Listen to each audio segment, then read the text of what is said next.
Hey, Mommy, who's the lady behind Daddy? At the sleepy words of my daughter, I froze. Who is behind him?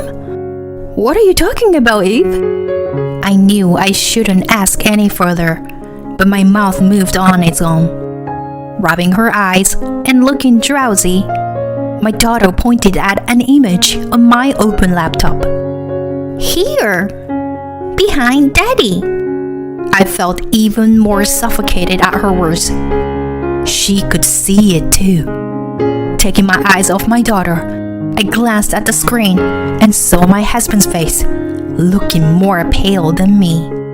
He had been boasting about how having an affair made a man more manly, but now he looked pathetic. We were on a video call during his business trip, and we were in the midst of a heated argument about his infidelity. He should be the only person on the screen, but my daughter was pointing to the right side of the image. Summoning my courage, I stared at the window in the background that was visible on the screen. My name is Brianna, and I am a 35-year-old housewife who works part-time. I usually work as a receptionist at a car dealer shop from morning until around evening. I married my husband Sam a few years ago, and now we live together with our daughter Eve. Sam and I have been friends since our school days. He was popular with women even back then, partly because of his handsome face, but also because he was used to dealing with them. For example, whenever I changed my hairstyle or nails, he would notice right away and compliment me. And he was good at being considerate, like carrying heavy stuffs. Because of his personality, Sam always had a girlfriend. So when Sam asked me out to dinner, I was very happy. At the time, Sam had just broken up with his girlfriend and was feeling lonely. That led to us going out together many times and eventually becoming an official couple. At the time, I was proud to be dating Sam, and for a while, I was very happy.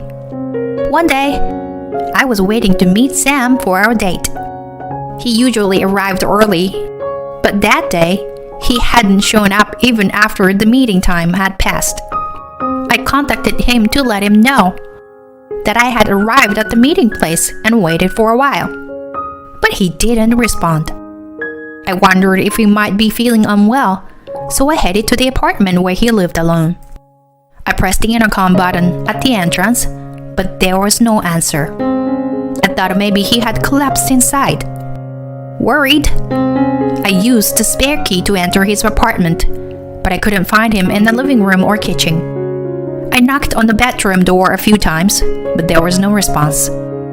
So I turned the knob and peeked inside. There was Sam sleeping on the bed, but he wasn't alone. There was another person next to him, with long brunette hair peeking out from under the blanket. The sight is something I still can't forget. Sam, what is going on? I shook him awake. At first, Sam seemed confused or still half asleep and didn't seem to understand the situation. Gradually, he woke up, and his face turned pale as he finally realized what had happened. No, it's just that we were just resting, you know? Nothing happened. Sam's excuse was so weak it was painful. There is no way you could not have done anything while not wearing clothes. At that moment, I was already planning to break up with him. But from the next day on, Sam kept apologizing and begging for me to come back. He even showed me his phone, saying he had deleted all the women's contacts. Eventually, I was swept away by his passion and decided to reconcile with him. After that, Sam stopped fooling around with other women. Or at least that's what I wish I could say. But he still regularly met with other women and had affairs. Every time, we talked about breaking up, but for some reason, I just couldn't completely cut ties with him. I got used to it and gradually began to think that as long as I could endure it, everything would be fine.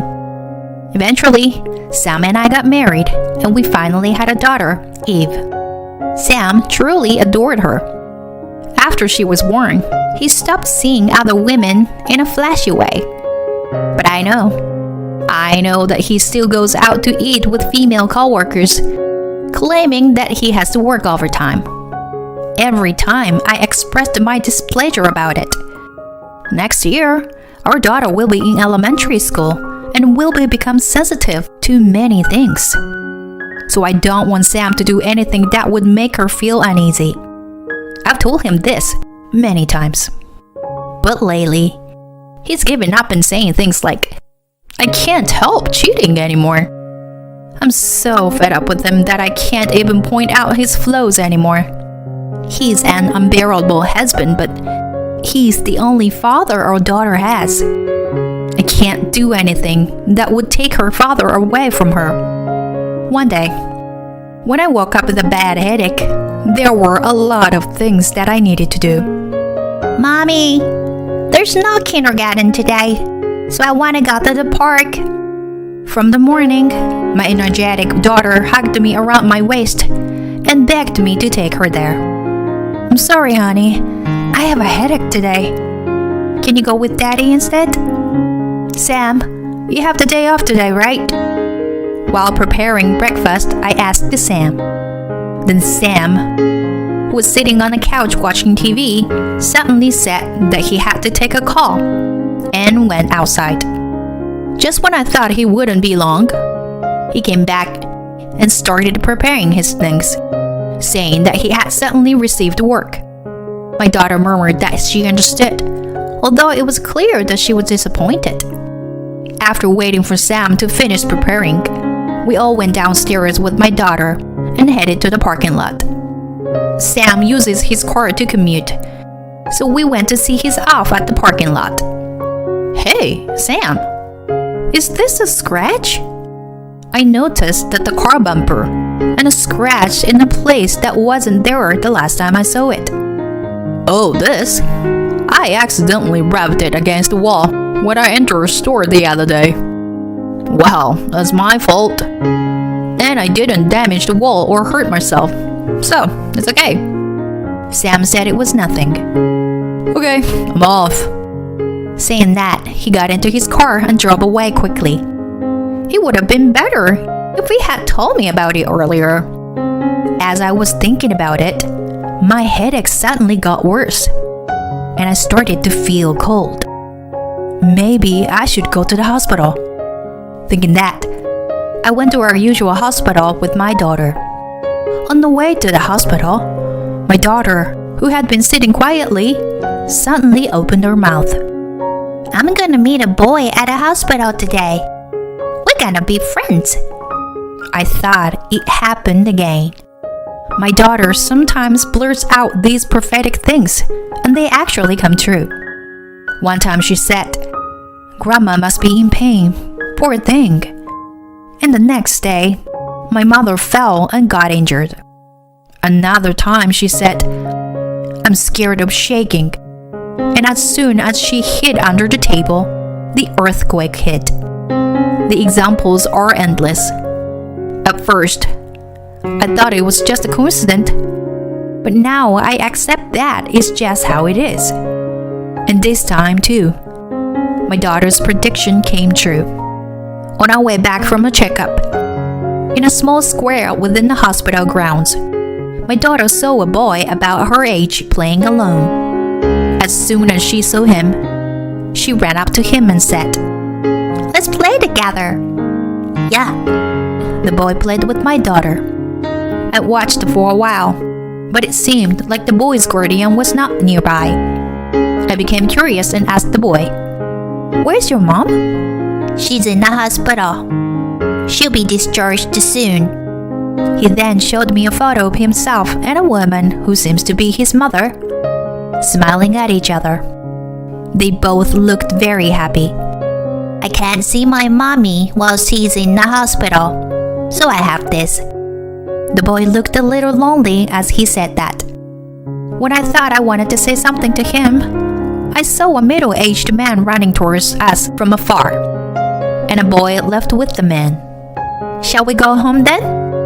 When I called out to my daughter, she said happily, We'll play together again soon. That night, my condition was somewhat settled. I still had a headache, but it was bearable. As I prepared dinner while playing with my daughter, Sam, who had gone to work, came home. "Hey Sam, can you wait a little longer for dinner?" When I said that, Sam responded with a strangely excited, "Yes, ma'am," and disappeared into the bathroom. I wonder if something good happened at work. A few minutes later, Sam returned from the bathroom humming a tune, and we all sat down to eat together as a family. After taking a bite of the side dish, I asked Sam, "You seem to be in a good mood. Did something good happen?"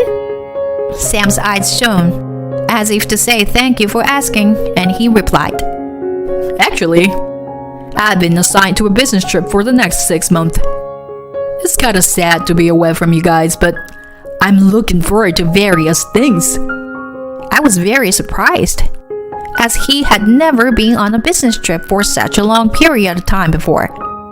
Besides, what did he mean by various things to look forward to? Oh yeah? 6 months sounds too long though. But don't you carry the weight too much or anything, okay? Keep in touch, okay? My daughter was listening in on our conversation, so I couldn't be too specific. But I wanted to warn him not to fool around with other women. Sam just vaguely nodded and turned on the TV to evade the issue. To cut the chase, Sam didn't contact me at all during his business trip. Not only did he not contact me, but he hardly ever answered my calls when I tried to reach him. It had been a few months since Sam left for his business trip, and I was reaching my limit. I sent him a message on the messaging app saying to contact me, and he finally called me back. He seemed to be in the middle of work and almost hung up, but I managed to arrange a video call for the next Sunday. I wanted to show my daughter her father's face. On Sunday, Sam finally kept his promise. My daughter was happy to see her father for the first time in a month, and she fell asleep satisfied after only a brief meeting. After that, my husband and I talked for about an hour before we decided to end the call. Just as we were about to say goodbye, our sleeping daughter suddenly woke up and pointed at the screen, saying, Who is the angry woman behind you? "Huh? What?" I tried to get a better look and leaned closer to the screen. I noticed a window in the right corner of the screen, and a woman with a terrifying expression was peeking through it. As soon as I saw her, chills ran down my spine, and I let out a scream. Sam also screamed loudly and turned around quickly, and then he collapsed. The woman outside the window made a rattling noise, and she entered the room and yelled at Sam, You married with a child? You've been lying to me all this time, saying you like me. How awful." The woman finished speaking and immediately grabbed Sam's collar. She forced him to stand up and delivered a powerful slap to his face. "Help, Brianna, please," Sam cried out pathetically. To be honest, I felt relieved seeing this scene. I didn't think a cheating man like him would change without something like this happening. It was bad for the deceived women, but he deserved it. That's the punishment you deserved, Sam. I said this and ended the video call. Immediately after, my daughter clung to me. "Go to Daddy. Please, Mommy." "Huh? What's wrong? Daddy will be fine." However, my daughter insisted on her plea with a serious tone. Daddy is not okay. He's lying down with his eyes closed and not moving. I had a hunch that it was her usual prophecy. I finally mustered the courage to take my daughter and drive to Sam's hotel. After arriving, as we were walking down the hallway, a woman rushed past us at an incredible speed. I could tell from her appearance that it was the same woman who had slapped Sam earlier. Her face no longer showed any anger, and instead, she seemed more frightened. I left my daughter waiting at the entrance and headed toward the living room alone. Inside, I saw an unfamiliar woman shouting and arguing with Sam. Although the previous woman's slap was intense, this woman was also incredibly fierce and had cornered Sam in the corner of the room. It was crucial to stop her before things got worse. In a hurry, I grabbed the woman from behind and held her in a chokehold, but she resisted fiercely. Suddenly, her arm hit Sam's chin, and he collapsed unconscious on the spot. It was as my daughter had predicted. At that moment, the woman seemed to have regained her composure and finally let go of all her strength. I slowly let go of her and cautiously approached her to speak. I'm not sure what's going on here, but are you also one of his mistress? The woman silently shook her head and finally looked at me. I recognized her face. Do you happen to have a son? My words triggered a strong reaction from the woman. How do you know? Just then, my daughter, who was supposed to be waiting in the entrance, appeared. Is Daddy okay? She seemed to be worried about Sam. He's just sleeping. Don't worry. I reassured her and picked up her in my arms. The woman began to cry and told us her story. My husband died suddenly last year, and my son and I were both devastated. But recently, we've been slowly getting back on our feet. And then this man drove his car into our yard. He destroyed all the plants my husband had taken care of. But he didn't even apologize. He just ran away. I couldn't forgive him for that. The woman clenched her fist in frustration. It was the reason why Sam's car bumper had been scratched. Despite being my own husband, he was a terrible person. So I've been searching for this person to have him apologize. It took so long because I fell ill and had to be hospitalized. I see. I'm sorry for what my husband did. I lowered my head and apologized. I couldn't help but do so. Then the woman hurriedly said, You don't need to apologize. Your husband is the one in the wrong. But I feel like I just got over it now. Is that so? Well, look at his stupid face. Instead of being fixated on such a worthless man, I should also look forward. We both feel refreshed now. I'm sorry for the trouble. The woman said that and left the room. I thought about waking him up, but I stopped myself. This man wasn't worth helping. Shall we go home? Just the two of us, okay? Afterwards, I told Sam that I wanted a divorce. There was plenty of evidence of his infidelity, and he was clearly at fault. At first, Sam desperately tried to persuade me not to get a divorce, but it was too late. Besides, he was just all talk, so I couldn't trust him anymore. I hired a lawyer and sent a registered letter to Sam's workplace. Well, he said various desperate things, but of course, I had custody of her daughter. I also requested compensation for damages and child support, which took some time, but at least the matter was resolved. After that, our daughter became a primary school student And as predicted, she met that boy again. He was a year older than her, and even though they were in different grades, they occasionally played together during recess. She said she was going to visit the boy's house next time to help plant new trees in the garden. I hope both my daughter and the boy grow up healthy and strong. I wished for that under the clear blue sky.